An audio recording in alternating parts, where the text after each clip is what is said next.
Tu peux être abattu et le récit peut te tuer une deuxième fois. À Minneapolis, samedi, tout va très vite. Un homme tombe sous les balles de la Border Patrol. Presque instantanément, une version officielle s'impose. Il aurait attaqué les agents, brandi une arme, voulu massacrer les forces de l'ordre. Des mots choisis pour frapper fort, pour fermer le débat. Sauf que les images, elles, racontent une autre histoire. Sur les vidéos disponibles, on voit Alex Préti filmer avec son téléphone, diriger la circulation, crier à un agent de ne pas pousser des gens vers la route. On le voit s'interposer quand une femme est projetée au sol. Puis la scène bascule. Gaz chimique, plaquage brutal, coup porté alors qu'il est à terre. Quelques secondes plus tard, il est mort. Pourquoi ça te concerne directement? Parce que cette scène pourrait être la tienne. Filmée, protester, être au mauvais endroit, au mauvais moment et découvrir que, avant même toute enquête, ton rôle dans l'histoire a déjà été écrit pour toi. Mais voici le point où tout se retourne vraiment. Et il est encore plus dérangeant. L'événement central est désormais connu, mais seulement en partie. Samedi, à Minneapolis, lors d'une opération fédérale liée à l'immigration, Alex Préti est tué par la Border Patrol. Très vite, l'administration décrit une scène de violence extrême. Un homme qui aurait attaqué des agents, menacé avec une arme, cherché à tuer. Pourtant, même dans leurs propres interventions médiatiques, le lendemain, ces responsables commencent à ralentir, à nuancer, à changer de mots. Ce n'est pas un détail isolé, c'est un schéma. D'abord une accusation maximale, diffusée largement. Ensuite, quand les images circulent, un glissement de vocabulaire. Attaqué devient touché. Brandi devient portait. Rien n'est formellement retiré, mais tout est adouci. Et pendant ce temps, une question essentielle reste en suspens. Qu'est-ce qui, précisément, justifiait un tir mortel à ce moment-là? Remarque bien ce qui se passe ici. Le débat ne porte plus sur les faits visibles, mais sur l'intention supposée. Et c'est là que l'histoire cesse d'être un simple incident pour devenir autre chose. La thèse devient alors claire. La version officielle ne repose pas sur ce que montrent les images, mais sur ce qu'elle affirme que l'homme voulait faire. Et c'est là que le premier choc factuel intervient. Les autorités disent donc qu'Alex Préti a attaqué les agents. Pourtant, aucune vidéo disponible ne le montre en train de frapper, de charger ou de tenter de blesser qui que ce soit. On le voit parler fort, oui. Filmer, oui. Se placer entre un agent et d'autres civils, oui. À un moment précis, il touche brièvement un agent avec ses bras en essayant d'intervenir. Mais toucher n'est pas attaquer. Et cette distinction n'est pas mineure quand elle sert à justifier une mort. Autre affirmation clé, il aurait brandi une arme. Là encore, les images racontent autre chose. Sur toutes les séquences disponibles, Préti tient un téléphone. Rien d'autre. Ce n'est qu'au sol, juste avant les tirs, qu'un agent semble retirer une arme de sa ceinture. Aucun geste de menace. Aucun mouvement vers le pistolet. Aucun plan montrant une tentative d'utilisation. Alors pose-toi cette question simple. Si ces éléments étaient aussi évidents que décrits, pourquoi personne ne peut montrer le moment précis où tout bascule? Pourquoi l'argument central repose-t-il sur ce qu'on ne voit pas plutôt que sur ce qu'on voit clairement? Et surtout, remarque ce détail troublant, plus on demande où se situe l'attaque, plus la réponse devient floue. C'est ici que l'histoire commence à se fissurer. À partir de là, la situation ne se calme pas, elle se normalise. Et c'est peut-être le glissement le plus inquiétant. En quelques heures, un scénario extrême devient un récit acceptable, répété sans preuve directe, comme si le simple fait de l'énoncer suffisait à le rendre crédible. On a déjà vu ce mécanisme ailleurs, pas dans des livres d'histoire, mais dans des séquences bien réelles captées par des téléphones. D'abord, une intervention musclée, ensuite, une mort, puis un langage qui durcit tout ce qui s'est passé avant pour rendre la fin inévitable, comme si chaque geste antérieur devait être relu à la lumière du tir final. Parler fort devient menacer, intervenir devient agresser, être armé légalement devient une intention meurtrière. Ce qui frappe ici, c'est la vitesse. Aucun temps mort, aucune attente d'enquête. Les mots les plus lourds circulent avant même que le public ait accès à l'ensemble des images. Et quand ces images émergent, elles ne provoquent pas un arrêt. Elles provoquent un ajustement du discours, plus discret, plus prudent, mais jamais un retour en arrière clair. C'est ainsi que quelque chose d'exceptionnel commence à paraître normal. Non pas parce qu'on l'a prouvé, mais parce qu'on l'a répété assez vite. Et c'est précisément à ce moment-là que le deuxième choc factuel entre en scène. Le deuxième choc est plus dérangeant encore parce qu'il ne vient pas d'une image, mais d'un silence. Plusieurs responsables vont plus loin. Ils parlent de assassins, d'un homme venu pour massacrer les forces de l'ordre. Des mots extrêmes, répétés publiquement. Mais à aucun moment, un élément concret ne vient soutenir cette intention supposée. Aucune déclaration montrant une menace explicite. Aucun plan où l'arme est pointée.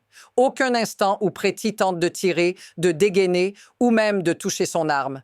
Et pourtant, le récit insiste sur ce qu'il aurait voulu faire, pas sur ce qu'il a fait. C'est là que la contradiction devient centrale.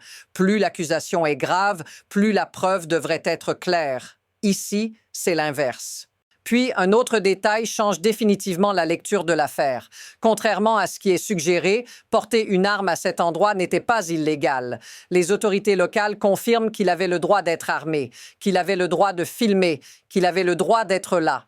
En d'autres termes, ce qui est présenté comme un comportement suspect relevait, jusqu'au moment du tir, de droits ordinaires. Regarde ce décalage. Les actes sont banals. Le langage est extrême. Et entre les deux, une mort irréversible. Quand les mots deviennent plus violents que les faits, ce n'est plus seulement une affaire de sécurité. C'est une affaire de pouvoir narratif. Et maintenant, une question s'impose. Que se passe-t-il quand ce type de récit commence à s'empiler, incident après incident? Et tout s'accélère. En quelques heures, plusieurs lignes de tension se superposent, sans jamais laisser le temps de respirer. D'abord, des déclarations officielles très dures le samedi, puis, dès le dimanche, un changement de ton. Les mêmes responsables qui parlèrent de massacre évitent désormais ces mots à l'antenne. Ils ne les retirent pas. Ils cessent simplement de les répéter. Ensuite, l'enquête est annoncée. Une formule rassurante en apparence, mais aucune précision. Aucun calendrier, aucun engagement clair sur la publication complète des images. Le message implicite est simple, faites confiance au processus, même si le récit initial a déjà façonné l'opinion. Enfin, il y a la réaction des proches. Les parents de Preti dénoncent publiquement des mensonges. Leur voix apparaît brièvement dans le flux médiatique, puis disparaît presque aussitôt, noyée par des débats abstraits sur l'ordre et la sécurité. Le rythme est implacable. Une mort, un récit, un démenti partiel, puis déjà autre chose. C'est ainsi que la pression monte, non pas par un événement unique, mais par l'empilement rapide de versions, de silences et de corrections discrètes. À force, une question devient impossible à éviter. Que se passe-t-il si ce mécanisme continue encore et encore? À ce stade, l'histoire cesse d'être abstraite. Elle descend à ton niveau. Imagine la scène sans les slogans, sans les communiquer. Tu sors ton téléphone, tu filmes une intervention, tu parles fort parce que le bruit, la peur, la confusion montent. Tu penses exercer un droit banal et soudain, tout bascule. Ce qui te frappe ensuite, ce n'est pas seulement la violence physique, c'est la vitesse à laquelle ton identité est redéfinie. En quelques heures, tu n'es plus un témoin. Tu n'es plus un citoyen. Tu deviens une menace présumée. Peu importe ce que montrent les images, peu importe ce que tu faisais 30 secondes avant, ce qui compte, c'est l'étiquette qui colle. Pour les gens ordinaires, le message est clair et silencieux à la fois. Filmer comporte un risque. Intervenir verbalement comporte un risque. Être présent, simplement, peut suffire. Et une fois que le récit est lancé, il te dépasse. Ta famille doit se battre non seulement contre une perte, mais contre une version officielle déjà imprimée dans les esprits. Si cette sensation te semble familière, dis-le dans les commentaires. Parce que ce malaise diffus, beaucoup le ressentent sans toujours savoir le nommer. Mais pour comprendre pourquoi cela se reproduit, il faut regarder plus haut. Pas les individus, le système qui rend ce scénario possible. Ce qui permet à ce type de situation de se reproduire n'est pas un excès d'émotion, c'est un mécanisme froid, un système où l'incitation première n'est pas la précision, mais la vitesse. Dans les premières heures, le pouvoir narratif appartient à ceux qui parlent les premiers, le plus fort, avec les mots les plus définitifs. Rectifier plus tard coûte moins cher que d'hésiter au départ. Il y a aussi l'effet de spectacle, une opération fédérale, des agents armés, des caméras partout. Chaque geste devient une scène, chaque phrase une arme symbolique. Dans ce contexte, reconnaître une zone grise n'est pas neutre. C'est perçu comme une faiblesse. Alors le langage se durcit pour verrouiller l'interprétation, même quand les faits restent incomplets. Ajoute à cela une peur diffuse, peur de perdre le contrôle, peur que filmer devienne une contestation, peur que l'autorité soit questionnée en direct, image par image. Le système répond alors par une logique simple, redéfinir la situation avant qu'elle ne soit définie par d'autres. Ce n'est pas un complot, c'est une dynamique. Et une fois enclenchée, elle ne dépend plus d'un individu précis. Elle se nourrit d'elle-même. La vraie question devient alors où cette trajectoire nous mène-t-elle, si rien ne vient la freiner? À partir d'ici, deux trajectoires se dessinent et aucune n'est encore verrouillée. La première est celle de la continuité. Le récit initial reste dominant. L'enquête avance lentement.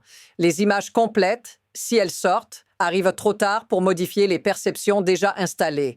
L'affaire devient un précédent silencieux, intégré dans le paysage, cité brièvement, puis rangé dans la catégorie des événements regrettables, mais inévitables.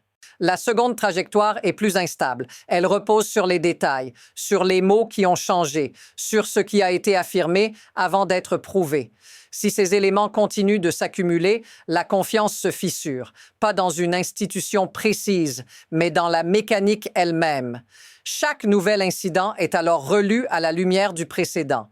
L'élan se déplace. La question n'est plus « que s'est-il passé ?», mais « pourquoi raconte-t-il toujours la même histoire avant même de savoir ?»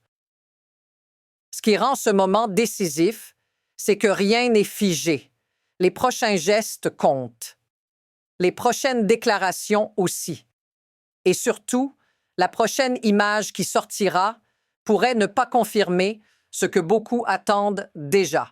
Quelque chose est en train de se former, et la manière dont cette histoire se termine dira beaucoup plus que ce qu'elle raconte aujourd'hui.